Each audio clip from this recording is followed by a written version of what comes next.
জানার আগ্রহ থাকলে থাকুন, নইলে স্কিপ করতে পারেন। আজকে কথা বলবো ট্র্যাজেডি নিয়ে। ট্র্যাজেডি নিয়ে আমাদের বেশিরভাগ মানুষেরই একটা ভুল ধারণা আছে। আমরা সাধারণত যেকোনো দুঃখজনক বিয়োগান্তক ঘটনাকে ট্র্যাজেডি মনে করি। আসলে যেকোনো দুঃখজনক ঘটনাই ট্র্যাজেডি না। ট্র্যাজেডি মূলত ২ প্রকার। একটা ঈশ্বরের মধ্য দিয়ে নিয়তির মধ্য দিয়ে আসে, আরেকটা মানুষের ভুলের কারণে হয়। তো মানুষের ভুলের কারণে কিভাবে হয় সেটা আজকে ব্যাখ্যা করব। চলুন একটা গল্প শুনি। এক বৃদ্ধা তার একমাত্র অবলম্বন এক শিশু সন্তান নিয়ে প্রতিদিন কাজে যেত। সন্ধ্যায় বাড়ি ফিরত। পথে একটা নদী ছিল, সাঁতরিয়ে নদীটা পার হতে হতো।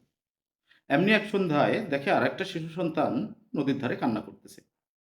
চারিদিকে তাকিয়ে কাউকে না পেয়ে সে ভাবলো এই সন্তানটিকেও সে পার করে নিয়ে যাবে। দুটি সন্তান কিভাবে নেয়? খুবই ভালোবেসে নিজের সন্তানকে সে বুকের সঙ্গে বেঁধে নেয় এবং অপর সন্তানটিকে পিঠে। নদী পার হয়, এপারে আসে। মাটিতে নামানোর পর দেখা যায় তার সন্তান আর কথা বলছে না। অনেকক্ষণ পর সে বুঝতে পারে তার সন্তানটি মারা গেছে। কারণ বুকের নিচে, পানির নিচে ডুবেছিল, নিঃশ্বাস নিতে পারেনি। এইবার সে চিৎকার করে কান্নাও ভুলে যায়।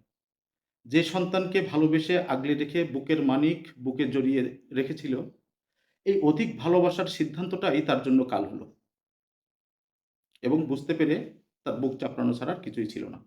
এই যে ভালোবেসে মঙ্গল করতে গিয়ে এত বড় নির্মম নিষ্ঠুর বিয়োগান্তক ঘটনা, এরকম পরিণতির ঘটনাকেই বলে ট্র্যাজেডি। ধন্যবাদ।